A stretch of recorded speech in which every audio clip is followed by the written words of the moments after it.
Can you hear me now? Gotcha. Oh yeah, now I can turn on my camera. Oof. Here we go. Just waiting on Kaju.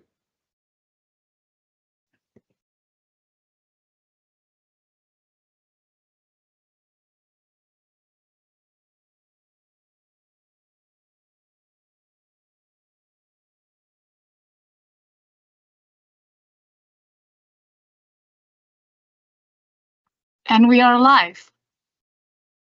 We are live. Great. Thank you. Thanks everybody for joining today's call. I'm Eric Cunningham, the founder of Green Cabbage, and this is what we call a chopping it up session. So let me just kind of set the framework of what we're going to discuss today. We know your time's valuable and incredibly valuable, so we're going to keep this deliberately brief. So we're going to action pack everything into 30 minutes here. Our discussion is going to center around one of the most pressing questions facing every executive today, and that's really about where should we invest and which investments deliver the fastest, most defensible returns. It's every customer, so every client is facing these, every company is facing, how am I going to look at cost optimization, cost pressure, cost takeout? And today I'm delighted to have what I believe is an all-star roster of friends and colleagues on the call today to kind of give you their practitioner experiences from a lens of a CIO and a lens of procurement leaders. And there we go. We got you now, Michael. Good to see you. And then we'll just kind of keep this really informal. But yeah, I'd like to turn things over first to Vinod to kind of everyone introduce themselves, and then we'll get right into the content. Vinod? Thank you, Eric. My name is Vinod Bishwan.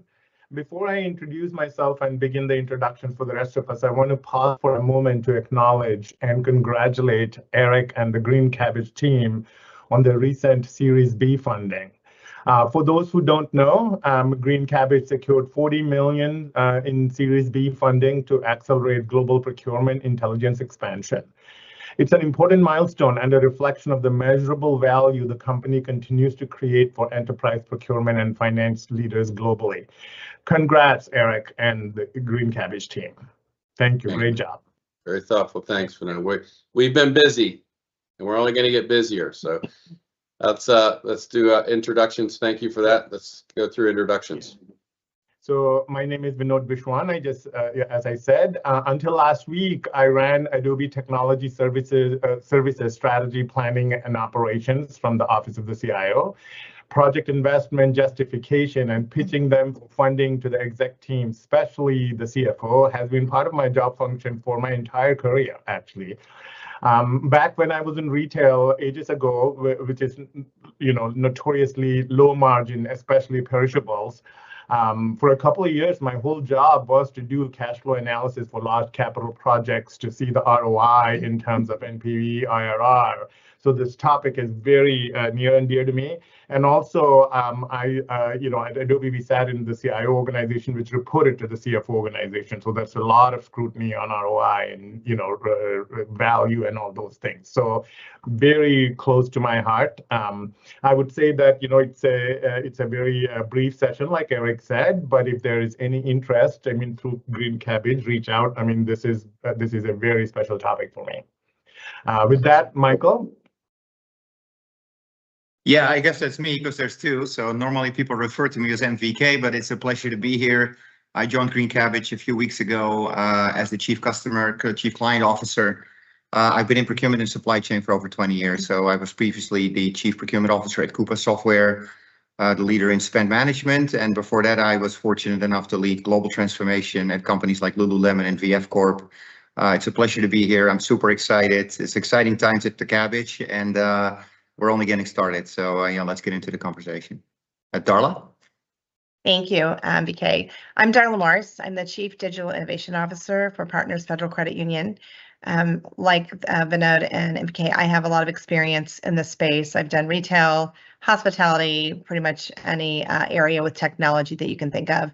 This is a space that is so critical in our time right now when you think about digital and all the things transforming in the industry and the opportunity to save money, that can drive more innovation into the company is really important. So look forward to talking through this today with you all.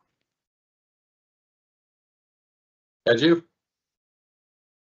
Hi, everybody. I'm Mike Kaju. I'm the former Chief Procurement Officer for the advertising conglomerate Publicis Group. I was there for about 20 years. Then right after that, I started an online community called Procurement Foundry, which some of you might be members of. And I am 70 days at Green Cabbage and really excited about it. I thought it was going to be amazing.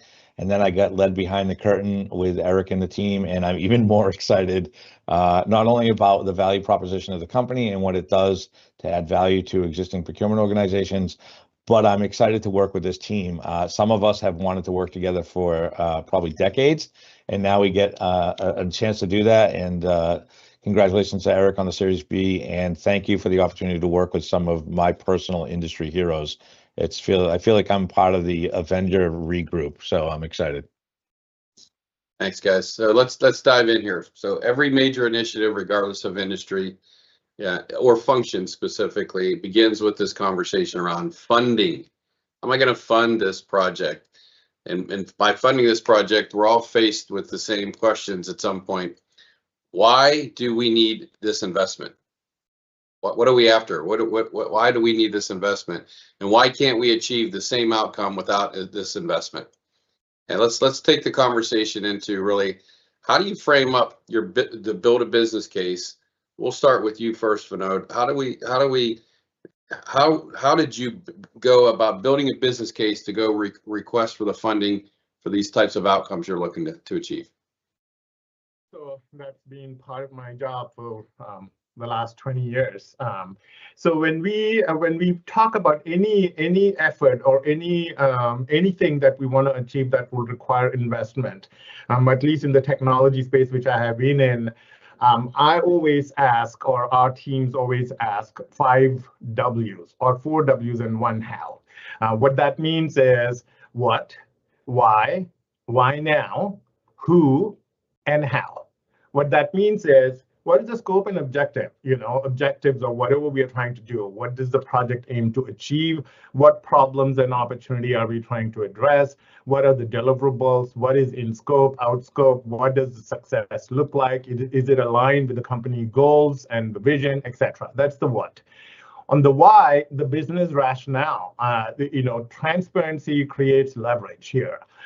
This initiative tells everybody why now. What is the pain or risk of not acting? And sometimes, there is no dollar return. It's more compliance. I mean, if you do it, if you don't do it, then it will be a P&L impact kind of thing. How does it align with the business or financial strategy?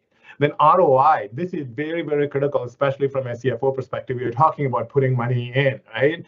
He would want to see the future year cash flow. When you say cash flow, it's essentially the ROI calculation in PV and IRR. But when you look at the benefits, it's essentially the inflow of any benefit, productivity, dollar savings, contractual savings, maintenance or support savings. Costs and outflow are everything that you have to put in: labor, software, all the stuff. Then how does it impact the margin on a quarter-to-quarter basis? And is the ROI positive? That's what the CFO would look like. Do I have to bring in additional P&L dollars to meet my expectation that I've told the street about next quarter and the quarter after? So how do we keep that line flat? So that's the why aspect, rationale. When the timeline and milestone, speed matters, right? Because if you're trying to do something, you have to get to market very quickly. So when will it start? When will it finish? What are the major phases and dependencies? When will the benefits begin to be realized? When will we get adoption? And also in some of these cases, like especially we're talking about procurement, right? When you're talking about procurement system, Ariba or Coupa or whatever, you want to ensure that you're not implementing or user acceptance testing during a month end or quarter end, or worse, year end. So the window of implementation is pretty, tight. So the stakeholders want to know how you're going to execute on this. Then who? the stakeholders, who is asking for it, who's benefiting this, whose work is going to change, who's accountable for it, who's the executive sponsor, who owns delivery and success, who are the cross-functional partners. So those are the 4 W's, and the how is the execution approach. The 5th one, describe how the project will be executed and governed. How will it be implemented? Is it phased, agile, hybrid? How will progress and value be measured? How will risks be managed? So this is essentially these 5 topics, the 4 W's and 1 how, is a brief that normally, those disciplines are needed for any exec to look at it and understand what are we trying to implement with the monies that we are asking the execs to fund. I'll stop here, Eric. No, that's great. Darla, you want to double click on that? Yes, so I agree, Vinod, with all the things you said. I think the biggest conversation to be had when you speak to a CFO is, what are the business outcomes you're looking to achieve? And do those align to the objectives that the company has? And when you look at the how, I think getting through the process and making sure that you've defined the resources, who's doing the work, the technology, because that's probably one of the largest places that there's usually a gap, is that business outcomes aren't clearly defined. So when you go into an agreement with a partner, either you haven't defined business requirements and now you're getting something you didn't plan on, or they haven't been clearly signed off. So when a CFO is looking at this from a, how do I ensure that the money I'm going to invest, the time I'm going to spend, and then ultimately the efficiencies I'm going to achieve are going to be met, I think the business owner piece of this is really important. Who's the business owner? Who's that person making the final call? Because you're going to have those discussions throughout the project. And when you get to the end of that, the efficiencies that you gained need to be able to be measured in a budget. And really that's where the rubber meets the road is, did the budget achieve the target, which is either increased efficiencies, reduced cost? And I think when you're having those conversations, making sure that you're planning that project to be inclusive of all those pieces that you are not sure about, but you need to make sure you understand what the opportunities could be and address those throughout the project. And I think at the end of that, if all those things work, then you come out with the positive end. Very That's good. a very good point. I mean, identifying all the stakeholders up front. I'll give you an example from an implementation, Salesforce implementation that we had done. We optimized for internal people, all the salespeople and all, but a big chunk of the business comes from partners. Nobody thought working with the partners on how efficient that line of business on quarter end, what the partners would have to go through. If they have difficulty through your systems, they might sell something else instead of yours, right? So that's another thing. I mean, identifying stakeholders and getting their buy-in on what success looks like is paramount. I agree with you, Dala. There's only so much funds to go ask for, right? Yes. So MVK, you want to comment real quick and then we can go to the next one? It's exactly what you just said, Eric. Like, look, if you talk to the CFO, then obviously there's only X amount of funds to spend. I mean, the boards typically free up X amount of funds. And then the question is, well, why would we prioritize an investment in procurement over or supply chain or whichever functional area? Why would we prioritize that over something else? So if we have the ability to link it to strategic objectives that we're trying to achieve as a business, whether that's global scale, in my past where I had to ask funding for deploying Coupa as an example, if I can link that to strategic objectives, which is high growth, M&A, it could be a whole slew of different priorities that you have. Maybe be more efficient, drive better spend visibility, have more spend under contract, that in itself is not super sexy, right? If I just say, hey, all I want to do is have better spend visibility. The CFO might not necessarily get super excited about it, but if you can actually link it to strategic objectives that you have, not just with the CFO, but then internally find the right stakeholder group. So coming out of retail, working with retail operations, explain what's in it for the stores, how it's going to improve the experience of your end consumer, how it allows us to scale, reinvest funds into omni-channel, or make it a strategic imperative. Almost make it as such that if we're not going to do it, we are going to be left behind. That people care about. That people will care about tying it to to real outcomes, real ownership, but most importantly, it's the storytelling that I always encourage every CPO. That's where we often fall on our faces. Is we just say, like, it makes so much sense. Why are we not doing this? Of course, we need whatever it is, right? But storytelling it and doing it in a way that it almost sounds like if we're not going to do it, we're going to lose. That has in my past at least served me really well. Yeah, Vinod said something that I think all of us need to take away. What's the impact of not doing it? What is that impact? And it's not only dollars. I mean, I think we all know that. It's that competitive advantage. There's all these different things. Okay, let's move on here. So this is where I really like where the conversation is going to go. We're talking about return on invested capital and how and what areas can we move that the fastest. It's all about speed. So you're going to go ask for the funds, and the next question is going to be, when am I going to see this return on my invested capital? So let's kick things over. MVK, I'm back to you, and let's talk about some hot areas or some categories that you've had some experience in on this specific. Yeah, in any company, the largest spends that you typically have are in IT, often in marketing, and it's often in labor. Now, of course, I'm not talking about those that are on the payroll. That is for other people to manage, including mostly HR. But those are typically the three biggest, and then you got travel as well as a big bucket. Those spend areas are very, very big. And I always apply to the mechanism, a dollar saved is way more impactful and much easier than a dollar earned, right? It's much easier to bring a dollar to the bottom line than to drive $1 of top line growth. And the impact that drives to EPS and shareholder value is much, much bigger than driving sales. It's much easier to do, right? If you save $1, it flows straight to the bottom line. So what I always try to emphasize is that here are these big buckets of spend. Here is how much return these investments bring. Here is how much investment we could make in solutioning, in tools and capabilities. Here is how that's going to impact the enterprise valuation, whether you're public or private, it doesn't matter. And here is how we can then redeploy some of these assets and resources into driving top line growth. And it's a slightly different way of looking at it. A lot of executives have the tendency to invest in things that drive top line growth. Absolutely important and imperative. But it's often, if you flip it upside down and say, well, why would I not first start with things that I can influence very, very directly, that have a high level of return, that will require investment, but it's going to yield such a big return that it allows me to accelerate my top line growth. I mean, the companies that I work for really got that dynamic really, really well.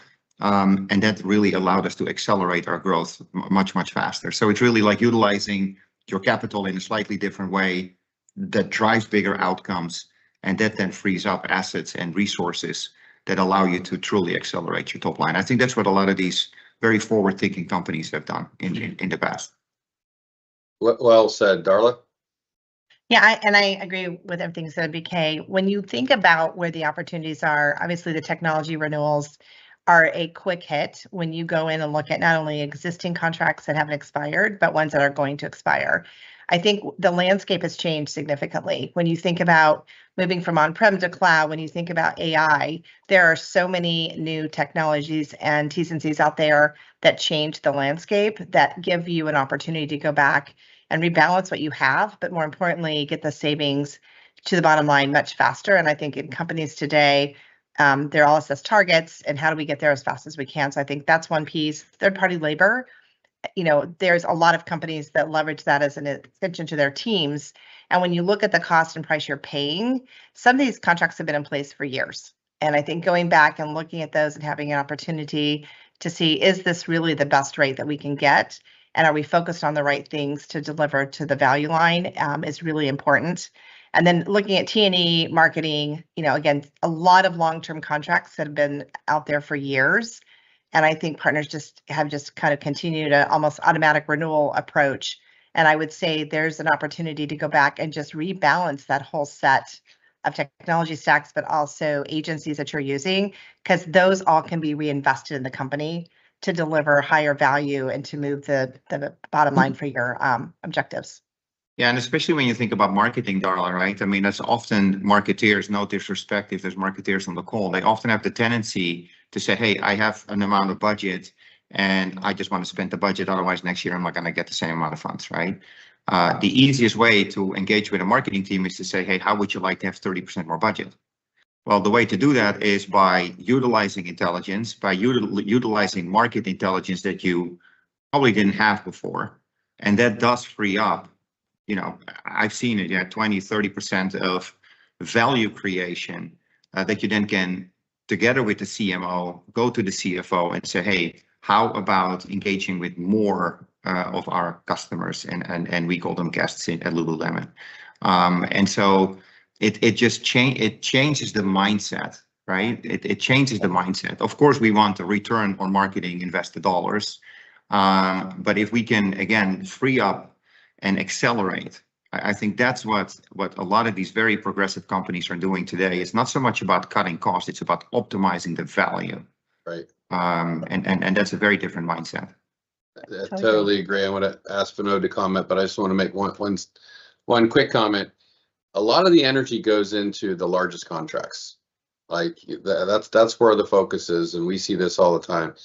And there's a lot of opportunity in tier 2, tier 3, and tier 4. That tail spend has a lot of cash to free up in there to put right on the bottom line as well too. But a lot of companies don't have the time or the resources to do it, and that's where procurement intelligence comes into play. Let's help you identify that low-hanging fruit, and then you can figure out where the prioritization is. But I'm going to turn it over to you, and then I'm going to ask my friend Michael Cadieux to tell us a story. Okay.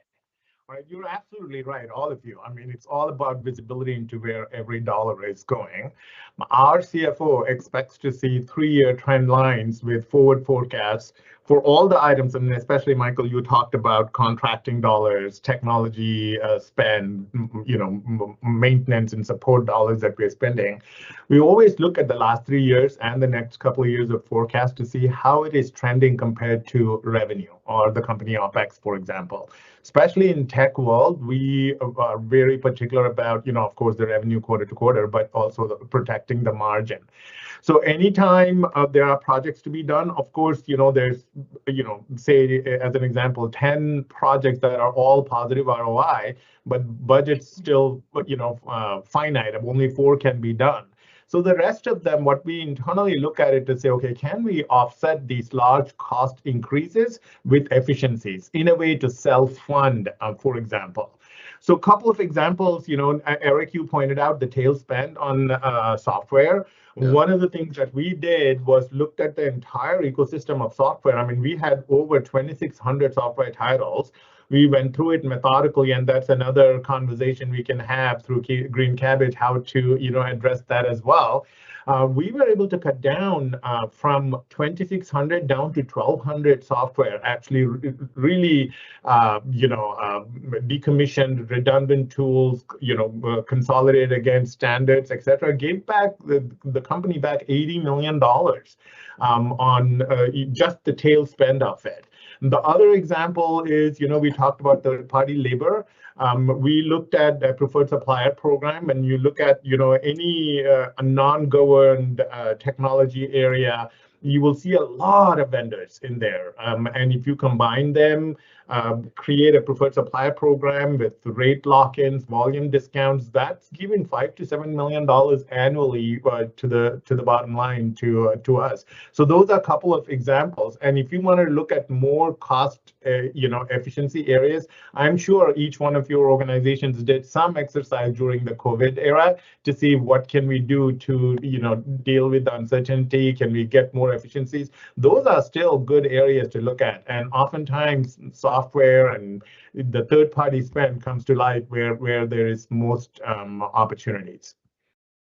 Well said. I think so. For the audience that's out there, this is not new. This is not new. It's what we're trying to do today is help give you some nuggets to build your business case. We're willing to take this offline and how we've helped companies build business cases as well.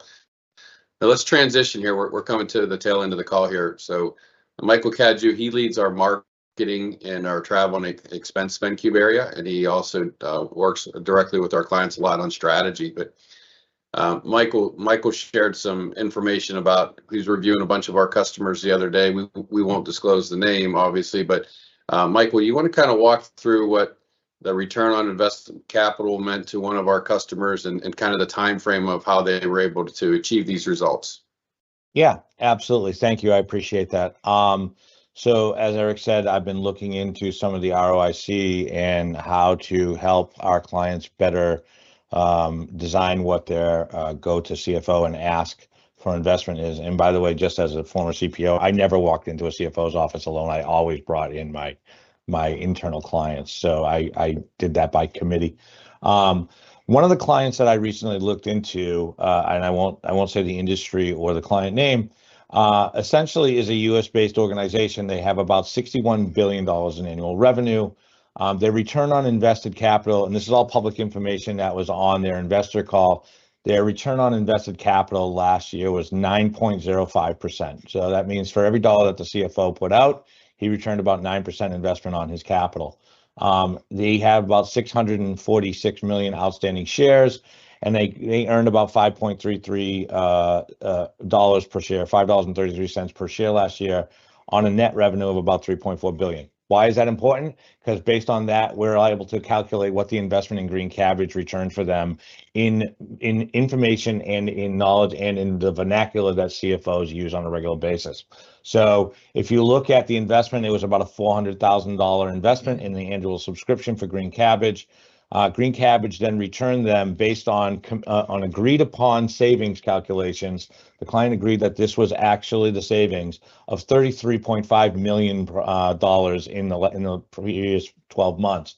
So netted out, if you remove the $400,000 of subscription originally, they reduced, they moved out $33.1 million in operating costs from their company. That is an ROI on their $400,000 of 8,275% return on invested capital versus what the company got through its CFO's efforts of 9%. There's a slight margin of differential there, as you can imagine. I would beg to ask if there was anything else that someone did that returned that much investment.